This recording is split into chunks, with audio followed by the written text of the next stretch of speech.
Hi everyone. So I just wanted to share something with you. I had noticed last week that this hive was queenless. I didn't have as many bees and there was very little capped brood. So of course I looked for a new queen, found a couple of queen cells and saw that there were some hornets around. I knew that there was a potential for robbing to happen. I had 3 brood chambers on here and 1 honey super that was totally full and ready to come off. My car was actually in the shop with my bee suit, all my bee equipment in it, so I was not able to come back to the hive for 4 days. I came back and this is what we found.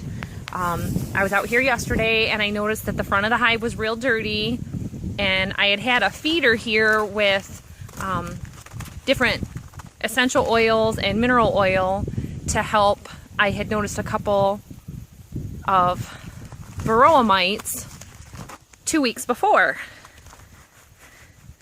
I figured that the hive was strong enough to survive, and I had to choose between the feeder or the entrance reducer, and they were chasing off the hornets pretty well. So now here it is 4 days later, and you can see I've got a few hornets here. But for the most part, the entire hive is gone. There were very few bees. The entire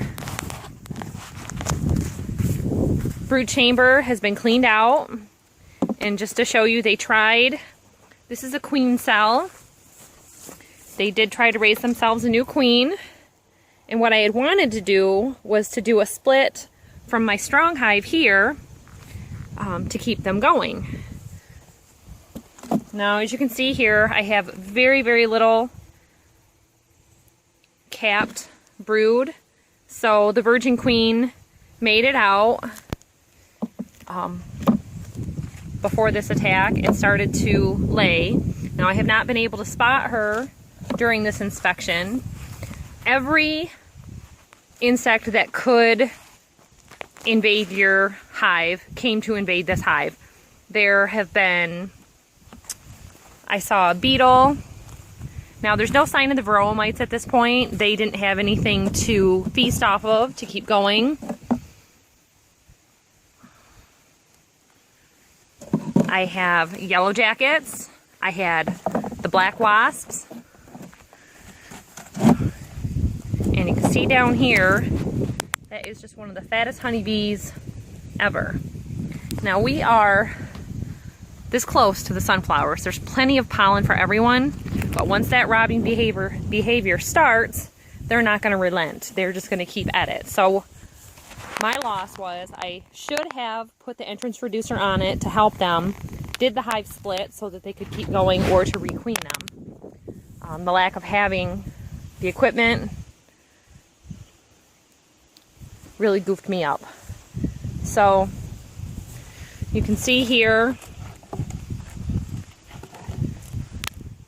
we have some honey that was still being collected while they were queenless.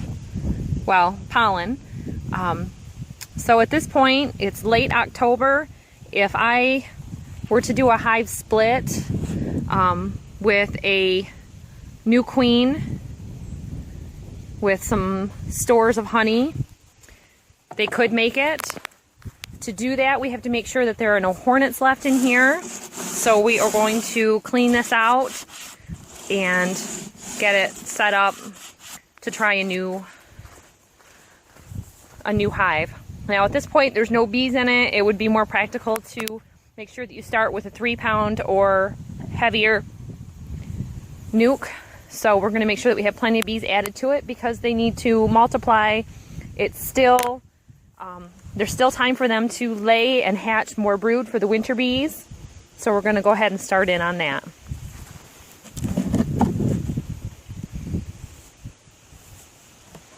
These were all completely drawn and full of bees and honey just 8-9 days ago. And that's how fast we lost the whole hive.